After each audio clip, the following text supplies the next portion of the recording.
Right now, okay? And we are going to have fun like I promised. But you're going to help me with one thing. I'm going to first see Uncle Isaac for a few minutes. I'm going to be back, eh? But don't refuse to order for anything you want. What are you going to take, my baby? Yeah. Okay, fine. They give you chips and chicken and you also, okay? Soda and cake. Soda and cake. Auntie will help you with it. I'm going to be back.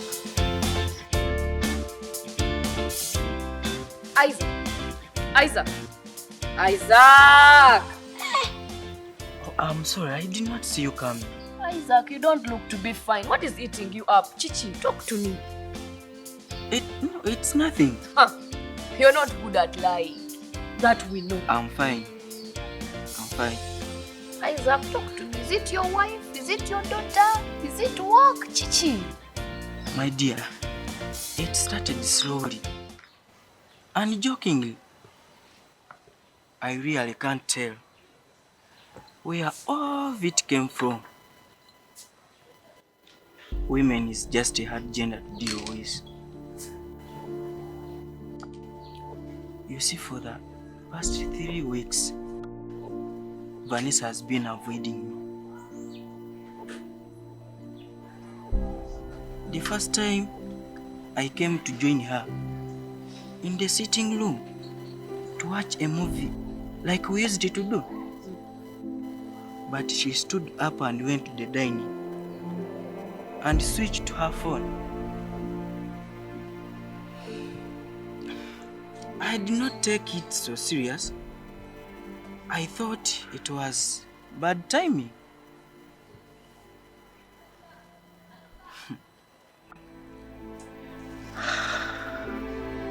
I don't know.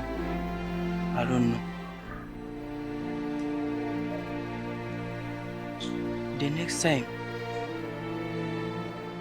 you can't believe, she served me food at the dining and walked away the bedroom. That had never happened.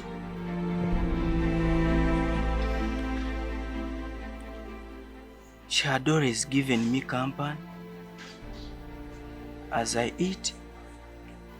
She hardly talks to me even in the bedroom, but now her phone seems to be everything.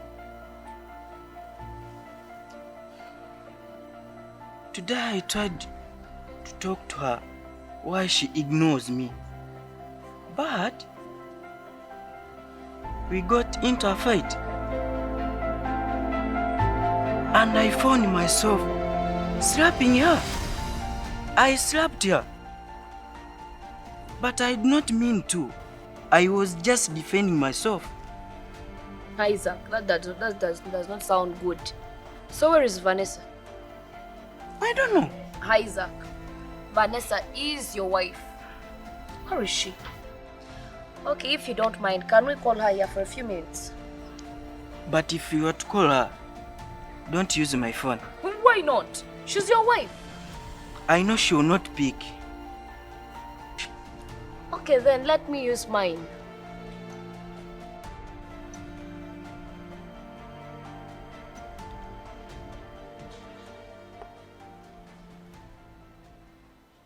Hello?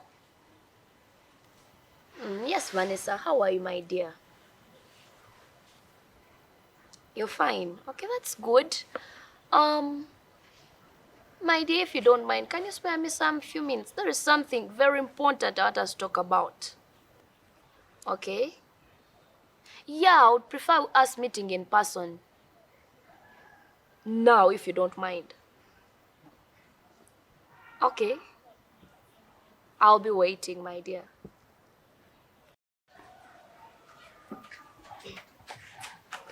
Mommy, can Yes, I my dear. please have your phone so that I can take pics?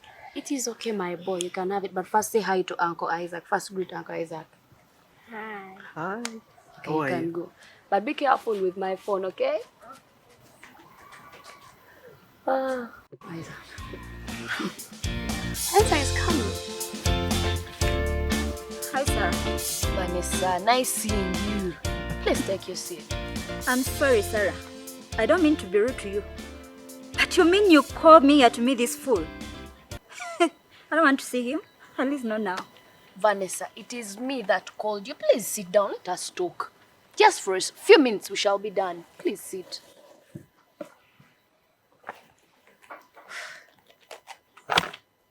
So what is it?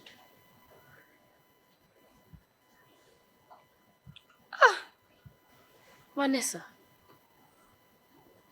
are you fine? Is everything okay? Of course, no. Okay, then. You see, before you came, I had talked to Isaac about a few things, but at the look of things now, the way I see things are not all right with the two of you. For Christ's sake, you two are married, living under the same roof, and the way you're behaving, there must be something not right. Before you came, Isaac had told me his side of the story, but as a good friend, I don't want to stop at his side. That's why I called you here. I want us to resolve this in the right way. It's okay, Sarah. Can go on, but truth be told, I don't think I'll concentrate. I'll not get anything you say. The sight of him irritates me. What is not happening? What is it? What is wrong with the two of you? Sarah, one thing I'll thank you for is you're not one-sided. But you see, it's really hard. It's really hard to stay with someone you don't trust. Someone you no longer satisfy. It's hard.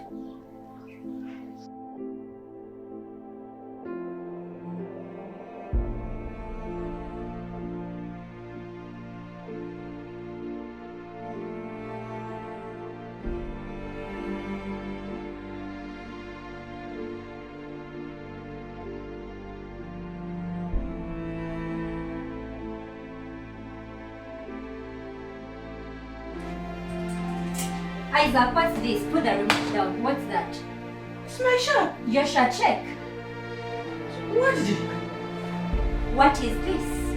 Look. Lipstick. What's wrong with you? Lipstick all over the shirt. Is that not the same shirt you were putting on yesterday? So what? It's all full of lipstick. Were you cheating on me? Are you crazy? Are you mad? Just Are you mad? You Just shouting? lipstick? Just lipstick. What's But wrong Isaac, with for you? one sec, you used to be so lavish. But look at you. Look at you. Just smell on this shirt. Just smell. Oh, what happened? Isaac, you slapped me? Excuse me, Isaac, you... Leave me alone, please. Leave me alone.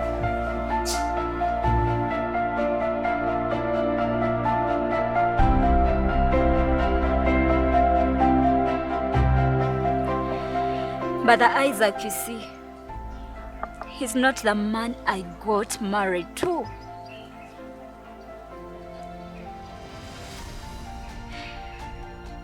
Sarah, just put yourself in my shoes. Can you imagine, Sarah? The Isaac you see cheated on me on your hubby's birthday. And he knew the reason as to why I'd stayed home. It's because we're expecting visitors from the village. But he couldn't hold. Can you believe Isaac replaced me with a slut? With a slut? He cheated on me.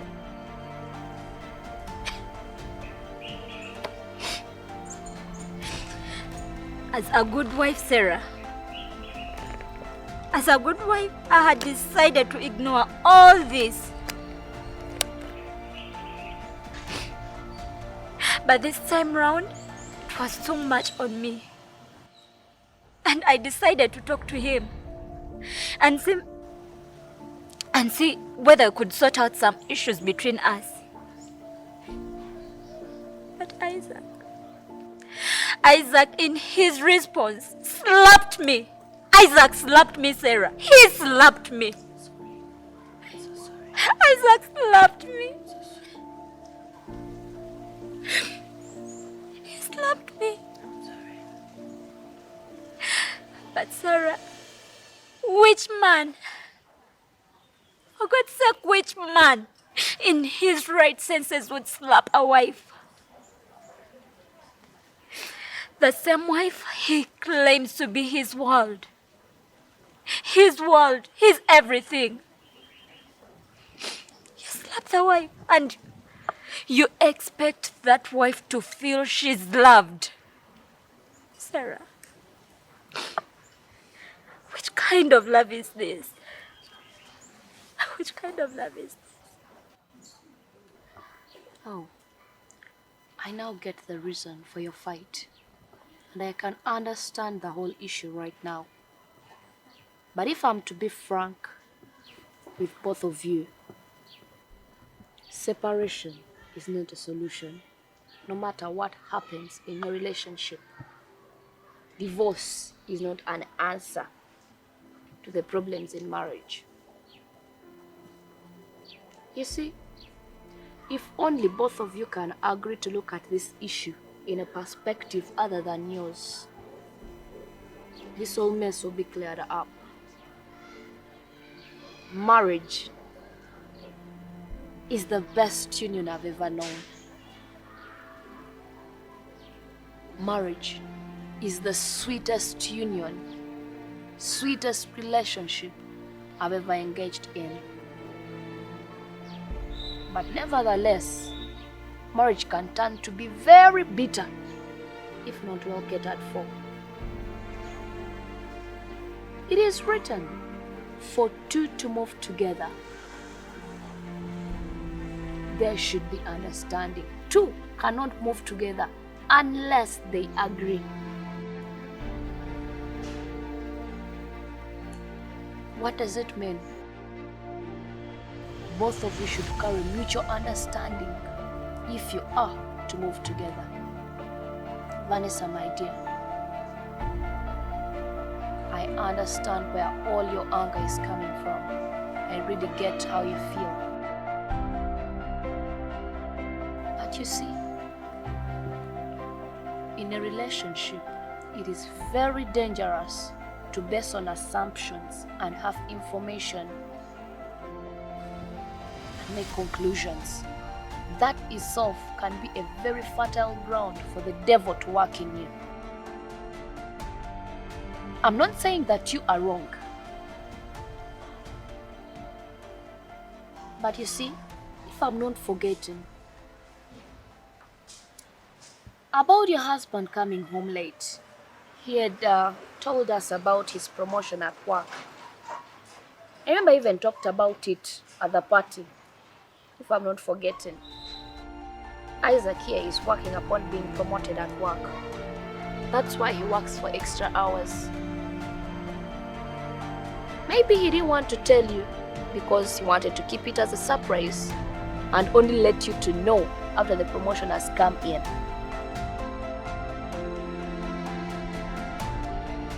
And about the lipstick on the shirt, if it is my husband's birthday as you've said.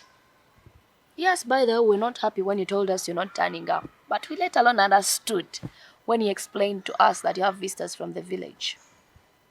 Back to the lipstick. That very day at the party, as it was coming to an end, one of the girls we work with, Irene, she's asthmatic. And by the end of the party, she was not feeling well. It was Isaac and Enoch close to her. But Isaac was closer, so when she got an attack, he hurried in to help. Just like the good man he is. So he gave in a hand and helped her. And I think that's how he got lipstick all over his shirt, because Irene was really bad off. The attack was really bad. She fainted almost. And the way she was oozing, my God, Christ only can help. What am I trying to say? It is not good for you to just ignore your husband, no matter what happens. As a wife, you don't just have to love him, no, not just respecting him, no. But you ought to trust your husband. Trust him beyond reasonable doubt. No matter what happens, give him your trust. Even in situations and times where you're forced to doubt, trust him the more. With that, many things will be sorted even before they happen.